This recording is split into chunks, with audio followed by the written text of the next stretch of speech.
이제 다 함께 마음과 뜻과 정성을 모아서 하나님을 예배하겠습니다. 그러면 먼저 사도신경으로 우리들의 신앙을 고백합니다. 나는 전능하신 아버지 하나님, 천지의 창조주를 믿습니다. 나는 그의 유일하신 아들, 우리 주 예수 그리스도를 믿습니다. 그는 성령으로 잉태되어 동정녀 마리아에게서 나시고 본디오 빌라도에게 고난을 받아 십자가에 못 박혀 죽으시고 장사된 지 사흘 만에 죽은 자 가운데서 다시 살아나셨으며 하늘에 오르시어 전능하신 아버지 하나님 우편에 앉아 계시다가 거기로부터 살아있는 자와 죽은 자를 심판하러 오십니다. 나는 성령을 믿으며 거룩한 공교회와 성도의 교제와 죄를 용서받는 것과 몸의 부활과 영생을 믿습니다. 아멘. 다 같이 하나님께 찬양 올려 드리겠습니다.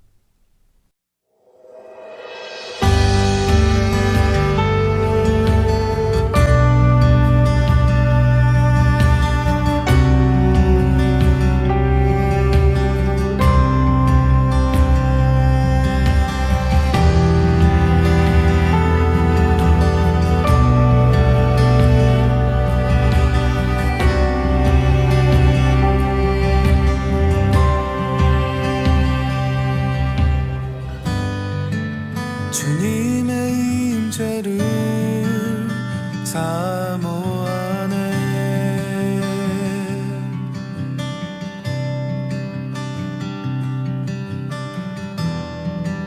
주님의 마음을 담기 원하네.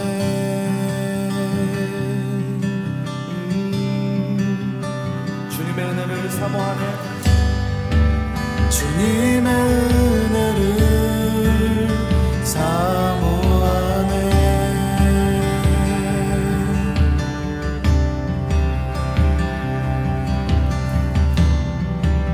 주님의 음성을 듣기 원하네.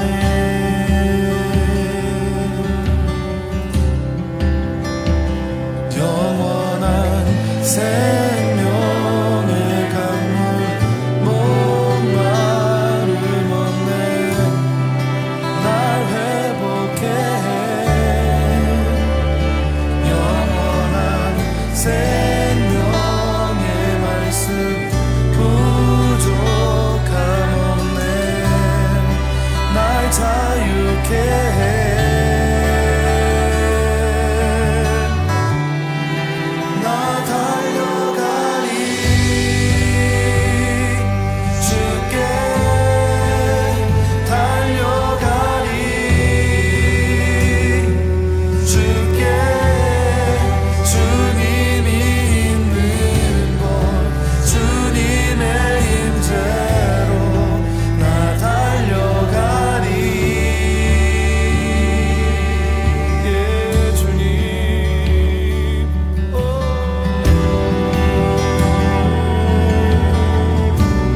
다 함께 기도하겠습니다. 사랑이신 하나님, 오늘의 주일 예배를 주님께 드립니다. 여전히 우리는 코로나19라는 어려움 속에서 서로 만나지 못하고 흩어져 예배를 드립니다. 곧 잠잠해질 거라 여겼지만 어느새 1년의 시간이 지났습니다. 그 시간은 우리의 믿음을 둔하게 만들기도 하였고 하나님을 찾는 발걸음을 멈추게 하기도 했습니다. 이렇듯 우리는 환경이 조금만 달라져도 하나님에게서 멀어지는 죄인입니다. 우리에게 자비를 베푸시는 주님, 우리 마음을 새롭게 하여 주세요. 성령님께서 우리를 도우셔서 주님을 꼭 붙잡는 믿음이 될 수 있도록 함께 하여 주세요. 그리고 힘들고 어려운 시기를 보내고 있는 이웃들을 주님께서 돌보아 주세요. 어려움 속에서도 밝게 빛나는 하나님의 사랑을 우리가 보길 원합니다. 우리가 사랑의 마음을 품겠습니다. 무너진 것들을 회복시키시고 주님의 나라가 이루어지게 하여 주세요. 예수님의 이름으로 기도합니다. 아멘. 오늘 하나님께서 우리에게 주시는 말씀은 출애굽기 40장 34절에서 38절까지의 말씀입니다. 제가 봉독할 때 여러분께서 눈으로 잘 따라와서 읽어주시고 함께 다 말씀을 읽은 후에는 아멘으로 화답하도록 하겠습니다. 그럼 제가 봉독하겠습니다. 구름이 회막에 덮이고 여호와의 영광이 성막에 충만하매 모세가 회막에 들어갈 수 없었으니 이는 구름이 회막 위에 덮이고 여호와의 영광이 성막에 충만함이었으며 구름이 성막 위에서 떠오를 때에는 이스라엘 자손이 그 모든 행진하는 길에 앞으로 나아갔고 구름이 떠오르지 않을 때에는 떠오르는 날까지 나아가지 아니하였으며 낮에는 여호와의 구름이 성막 위에 있고 밤에는 불이 그 구름 가운데에 있음을 이스라엘의 온 족속이 그 모든 행진하는 길에서 그들의 눈으로 보았더라. 아멘.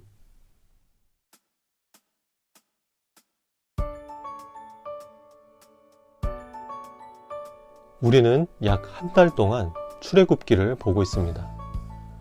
성경에 많은 책들이 중요하겠지만 그 중에서도 특히나 더 이 출애굽기는 중요한 책입니다. 왜냐하면 이 출애굽기에는 하나님의 구원에 관한 이야기를 담고 있기 때문이죠.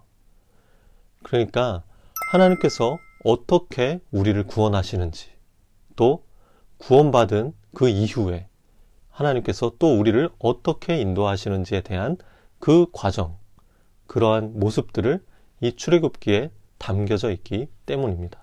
그리고 구원의 여정 가운데서 곳곳에서 보여주는 것들이 신약에서의 예수님을 상징하고 있기 때문에 출애굽기는 더 중요한 책이기도 합니다. 그렇게 하나님께 구원의 은혜를 받은 그 백성들이 하나님께 어떻게 반응을 해야 되는지, 그리고 하나님의 사람으로서, 하나님의 백성으로서 어떻게 우리가 살아가야 되는지에 대한 그 가르침을 알려주고 있기 때문에 이 출애굽기는 굉장히 이 성경의 많은 것들을 집약해서 담고 있는 책이기도 합니다. 그러니까 출애굽기 책은 하나님의 구원과 사랑 이야기를 기록한 성경 전체의 요약본과 같은 것입니다. 그래서 출애굽기를 잘 묵상해 나가다 보면 그 안에 담긴 하나님의 마음, 그리고 하나님의 뜻이 어떠한지를 우리가 알게 됩니다. 그리고 하나님의 은혜를 발견하게 됩니다. 그래서 우리의 삶의 방향성과 정체성을 우리가 어떻게 갖고 나가야 되는지를 알려주는 책이 바로 이 출애굽기입니다. 이스라엘 백성들은 애굽을 나와서 홍해를 건너고 광야를 지나 시내산에 도착하였습니다. 시내산에서 머무는 동안 이스라엘 백성들에게는 세 가지 중요한 포인트가 있는데, 첫 번째는 하나님과 언약을 맺은 것이고, 두 번째는 십계명으로 대표되는 율법을 수여받았다는 것, 그리고 마지막 세 번째가 성막입니다. 하나님께서는 회막을 지으라고 하셨는데 회막을 만들라는 이야기를 통해 우리가 주목해야 할 사실은 두 가지가 있습니다. 이 회막이 우리에게 알려주는 것은 무엇이냐? 첫 번째는 하나님께서는 우리와 함께 있고 싶으시다는 것입니다. 그래서 하나님께서는 자신이 이스라엘 백성들과 함께 머무를 만한 장소, 공간을 만들라고 하신 것입니다. 여기서 우리가 한번 생각해 봅시다. 하나님은 어떠한 분이시죠? 하나님께서는 이 세상의 모든 만물을 창조하신 분이십니다. 그래서 우리가 머물고 있는 이곳, 이 공간을 만드셨고, 또 우리가 낮과 밤이 바뀌는, 또 해가 바뀌는 이러한 시간을 또한 만드신 분이 하나님이십니다.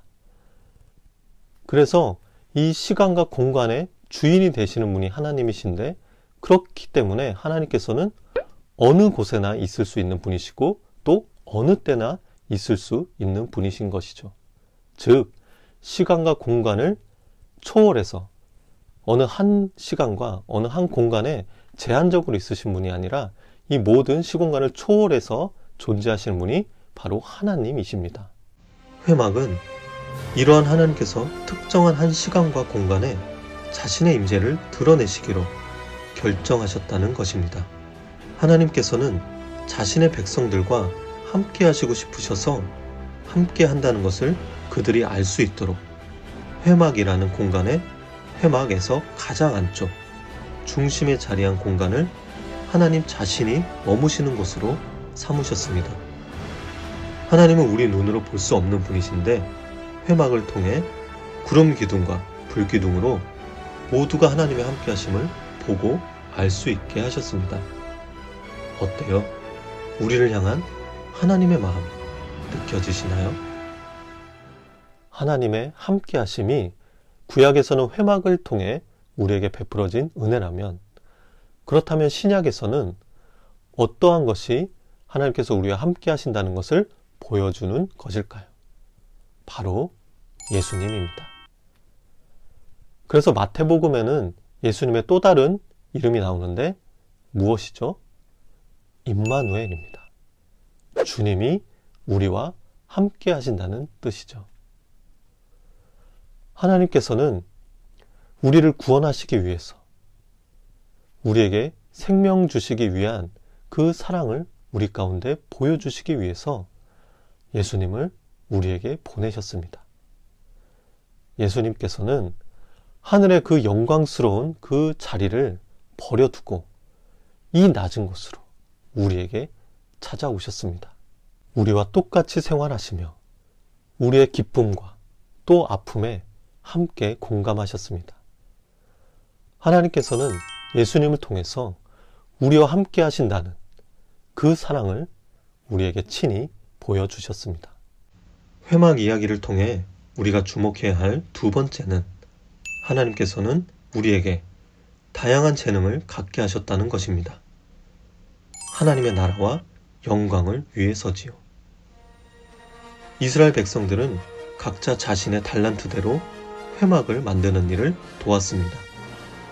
율법은 하나님께서 직접 돌판에 새겨주셨지만 회막은 하나님께서 직접 만들어주시지 않으셨습니다. 이스라엘 백성들의 손으로 만들도록 했어요. 그리고 이스라엘 백성들은 이 모든 일에 자원하는 마음으로 했다는 것이 중요합니다. 그들은 하나님의 말씀을 억지로 따른 것이 아니라 기쁜 마음으로 순종했습니다. 하나님의 나라와 하나님의 영광을 위한 것은 단지 저나 목사님과 같은 이런 목회자에게만 집중되는 것이 아닙니다. 또 하나님의 영광을 위한 것은 이 교회라는 것에만 국한되어 있는 것도 아닙니다. 우리 모두에겐 하나님께서 주신 달란트가 있습니다. 그 재능, 그 달란트를 하나님의 나라를 위해, 즉 하나님의 뜻이 세워지도록 사용하면 되는 것입니다. 하나님의 뜻이 세워지는 곳에 우리의 마음이 있어야 하고 우리의 열심이 있어야 합니다. 그 자리가 교회 봉사의 자리가 될 수도 있습니다. 또는 학교가 될 수도 있고 직장이 될 수도 있는 것입니다. 무엇을 하는 것도 중요하겠지만 더 중요한 것은 그 일을 어떤 식으로 하는지가 중요합니다. 우리는 무슨 일을 하든지 하나님의 영광을 위해 해야 하는 하나님의 사람이기 때문입니다. 우리는 지금까지 회막을 통해서 하나님께서 우리에게 알려주시고자 하는 것이 무엇인지를 나누어 봤습니다. 그것은 하나님께서는 우리와 함께하기를 원하신다는 것이고, 또 하나님께서 우리에게 주신 달란트들을 하나님의 뜻이 세워져 가는 일에, 또 그것이 우리가 스스로 기쁜 마음으로, 자원하는 마음으로 사용되어지기를 원하신다는 것이죠. 여러분, 제가 지금까지 회막이라는 단어를 계속해서 사용했다는 것을 느끼셨을 겁니다. 그런데 성경은 이 회막을 성막이라고 표현하기도 합니다. 그렇다면 이 회막과 성막은 무엇이 다를까요? 이 둘의 차이를 만드는 것은 바로 하나님의 임재입니다. 하나님의 임재가 없다면 그것은 단지 그냥 회막에 불과합니다. 하지만 회막을 성막, 즉 거룩한 장막으로 변화되게 하는 것은 하나님의 함께 하심입니다. 우리가 열심히 교회를 다니고 봉사도 하고 하여도 하나님과 함께함이 없다면 우리는 회막의 상태에 머무르는 것입니다. 이건 마치 건물이 있지만 주인이 없어서 빈집으로 남겨진 것과 같은 사람의 온기도 없고 매우 삭막한 그런 모습입니다. 그러나 주인이 있는 집은 더구나 최고로 훌륭한 주인을 모시고 있는 집을 생각해 보세요. 마당은 푸른 잔디로 잘 가꾸어져 있고 집 안은 따스함이 있고 휴식을 제공해주는 그런 모습이 떠올려지지 않나요? 우리가 우리 마음에 하나님을 주인으로 모신다면, 하나님과 우리가 함께 한다면 그때 비로소 우리는 성막, 즉 아름다운 성전이 될 것입니다. 여러분 기억하시길 바라요.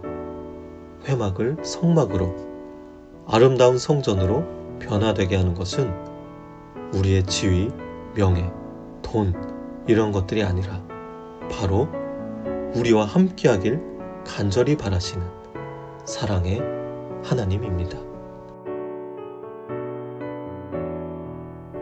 함께 기도하겠습니다.